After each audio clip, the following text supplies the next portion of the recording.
मैं जवाब तो दे रहा था, मैं तो कह रहा था जी, जब ये आस्था का प्रश्न है, जब ये धार्मिक प्रश्न है, जब ये प्रभु का प्रश्न है, तो आप भी आस्था और धर्म और प्रभु पे ही बने रहो। ठीक है, आप राजनीति पे क्यों जाते हो?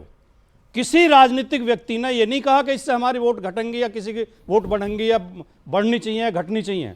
ये तो आपने उठाया, मैंने इसलिए प्रश्न उठाया कि चैनलों को भी डिबेट करते समय थोड़े धैर्य का, थोड़े अनुशासन का पालन करना चाहिए, अनुशासन का और इसको राजनीतिक रूप नहीं देना चाहिए। लेकिन नेता बोले गम का दिन है, कोई बोले हिंदू धर्म धोखा है, नहीं, वो सब अनुशासन और धैर्य का पालन कर रहे हैं। सुधांशु त्रिवेदी, आप बीजेपी के मिशन को बूस्टर डोज देने के लिए राम का नाम यूज कर रहे हैं, पॉलिटिकली यूज कर रहे हैं। देखिए, मैं भाटी जी की एक बात पे कहना चाहूंगा, क्या विचित्र तर्क है। एक समाजवादी पार्टी का महासचिव कैमरे के सामने बोलेगा और फिर कहेगा कि वो राजनीतिक रूप कोई और दे रहा है। समाजवादी पार्टी का सबसे सीनियर सांसद शफीकुर रहमान बर्क मीडिया के कैमरे के सामने आके बोलेगा और फिर कहेंगे राजनीतिक रूप को और दे रहा है। जितेंद्र अवार्ड एनसीपी के बड़े नेता हैं, मीडिया के कैमरे के सामने बोलेंगे, और तो मैं इन दोनों को उत्तर देना चाहता हूं। तेजस्वी यादव मीडिया के कैमरे के सामने बोलेंगे, भरी सभा में जहां दर्जनों मीडिया के कैमरे लगे, और फिर कहेंगे हमको राजनीतिक रैली में बोलेंगे और कहेंगे हम राजनीतिक रूप दे रहे हैं। अब मैं जवाब देना चाहता हूं, ये जितेंद्र अवार्ड ने जो बोला है उनको मैं कहना चाहता हूं, एनसीपी पार्टी के है ना।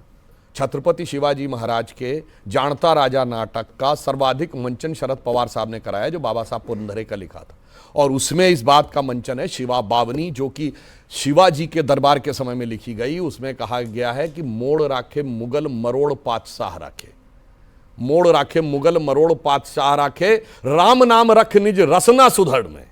यानी अपने मुंह में, सुंदर जिह्वा में भगवान राम का नाम रखकर छत्रपति शिवाजी ने मुगलों को मोड़ के रख दिया, और पातशाह औरंगजेब को कहते थे पातशाह गाजी जिंदा पीर, उसको मरोड़ के रख दिया, और बैरिन की हद रखी तेग बल शिवराज, यानी विरोधियों को तलवार के दम पर अपने हद में रख दिया, और देव राखे देवल स्वधर्म राखो घर में, यानी देवता देव स्थान में सुशोभित हुए, अपना अपना धर्म अपने घर में।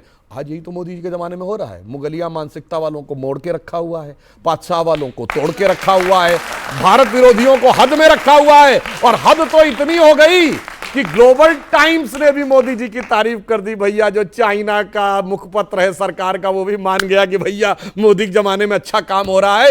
राम नाम मुंह में धारण करते। मैं पूछना चाहता हूं कि छत्रपति शिवाजी की श्रद्धा का इतना बड़ा अपमान हो सकता है जो वो बोलने का प्रयास कर रहे हैं, जिसको वो श्रद्धा का केंद्र मानते थे, और ये उनके समय में लिखा गया है, उनके दरबार में शिवा बावनी नामक ग्रंथ में लिखा है। और दूसरी, अब तेजस्वी जी से पूछता हूं, उन्होंने कहा कि भाई जब तब जरूरत पड़ेगी तो अस्पताल जाओगे कि वहां, तो मैं उनसे पूछना चाहता हूं, पहली बात तो लालू प्रसाद यादव जी जब जेल से बाहर आए थे, याद करें सबसे पहले कहां गए थे? हनुमान जी के मंदिर गए थे, अस्पताल नहीं गए थे। फिर भी भाई अस्पताल से तो मंदिर ऊपर है, और ये मैं सब प्रमाण बोल रहा हूं। ये बताइए, जब दवा काम करना बंद करती थी, डॉक्टर क्या कहता, आप दुआ करिए जाके। और अब मैं जो उदाहरण कोट करने जा रहा हूं, इंडी गठबंधन वाले में किसी के औकात हो तो बोल के दिखाए।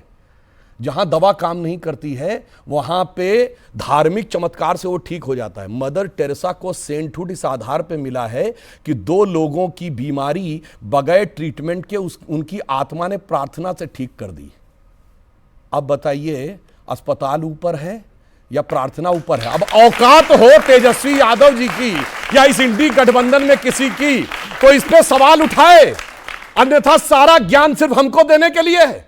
जी, क्या आपको लगता है कि जानबूझकर कोई बयान नहीं देता? मैं आपकी बात को ऊपर रखता हूं, कई बार गलती से निकल जाता है, पब्लिक ग्लेयर में निकल जाता है, पॉलिटिकल रैली में निकल जाता है, लेकिन आखिरकार ये बयानबाजी रुक क्यों नहीं रही है, थम क्यों नहीं रही है? अगर राम सबके हैं, आप कहते हैं हम भी राम के हैं और हमारे भी राम हैं, बिल्कुल राम सबके हैं, आपके, मेरे, इन सबके, करोड़ों दर्शकों के और 140 करोड़ हिंदुस्तानियों के, और दुनिया भर में बहुतों के राम है। इंडोनेशिया में राम है, और कहां का राम है मुझे आपको बताने की आवश्यकता नहीं है, थाईलैंड में राम है, कहां का राम है। लेकिन आज एक सवाल खड़ा होता है कि मान लिया बात कि आप ऐसा नहीं करना चाहते, लेकिन ये गलती अगर हो रही है तो इसको दुरुस्त भी तो किया जा सकता है। देखिए, मैंने शुरू में ये कहा कि आस्था पर किसी को प्रश्न नहीं उठाना चाहिए, किसी की आस्था का अपमान नहीं करना चाहिए, और मेरी पार्टी की भी ये लाइन है। राष्ट्रीय अध्यक्ष जी ने, हमारे अखिलेश यादव जी ने कहा है कि किसी को किसी धर्म और जाति पर टिप्पणी नहीं करनी चाहिए हमारी पार्टी के कार्यकर्ता को। जी, लेकिन मैं बहुत जोर देकर इस बात कहना चाहता हूं कि आस्था और मूर्खता का फर्क समझते रहिए। आस्था को मूर्खता में तब्दील मत होने क्या है दीजिए। मूर्खता और क्या है आज आस्था? 21वीं सदी में जी। अगर खड़े होकर एक राष्ट्रीय पार्टी के प्रवक्ता, सत्तारूढ़ पार्टी के प्रवक्ता ये कह रहे हैं कि इलाज वैज्ञानिक तरीके से नहीं होगा, दवाइयों से नहीं होगा, इलाज आस्था से हम नहीं होगा, कह रहे, मदर तो मैं इसे टेरेसा कह रही है, मूर्खता भाई। मानता हूं। ये पोप मैं ने इसे कहा, मैंने कोई नहीं भी कहा कहे, है। कोई आपने वो सिद्ध किया अरे कि ऐसा भाई, होता है। मतलब आप मान कि रहे जब- मदर टेरेसा का देखिए, सेंटूट सुनिए, गलत है? अब मैं अपनी मदर बात टेरेसा का कहता हूं। सेंटूट मैं गलत है, अपनी बोलिए बात ना। कहता हूं। दुनिया में अच्छा एक बात बताइए, ये स्वामी प्रसाद मौर्य मूर्खता कर रहे हैं या ये चतुराई कर रहे हैं? कौन सी बात पे? स्वामी प्रसाद मौर्य कौन सी बात पे? हिंदू धर्म धोखा है।